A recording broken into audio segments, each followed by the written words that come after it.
امریکی فوجی حکام نے دعویٰ کیا ہے کہ ایران کے پاس اب بھی ہزاروں میزائلوں کا ذخیرہ موجود ہے۔ سی این این کے مطابق امریکی ڈیفنس انٹیلیجنس ایجنسی کے سربراہ لیفٹیننٹ جنرل جیمز ایڈمز نے ایوان نمائندگان کی مسلح افواج کی ذیلی کمیٹی کو بتایا کہ امریکہ اور اسرائیل کی جانب سے تہران کے فوجی اثاثوں پر بمباری کے باوجود ایران کے پاس اب بھی ہزاروں میزائل اور خودکش ڈرونز موجود ہیں۔ ایران کے ہتھیاروں کا یہ ذخیرہ خطے میں امریکی اور اتحادی افواج کے لیے خطرہ بن سکتے ہیں۔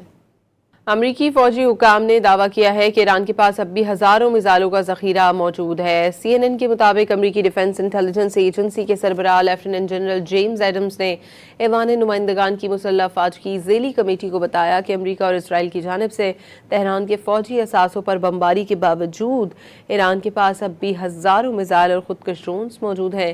ایران کے ہتھیاروں کا یہ ذخیرہ خطے میں امریکی اور اتحادی افواج کے لیے خطرہ بن سکتے ہیں۔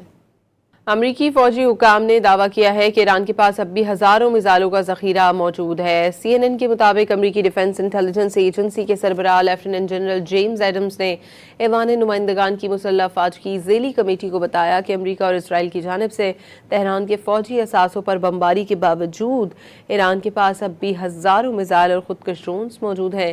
ایران کے ہتھیاروں کا یہ ذخیرہ خطے میں امریکی اور اتحادی افواج کے لیے خطرہ بن سکتے ہیں۔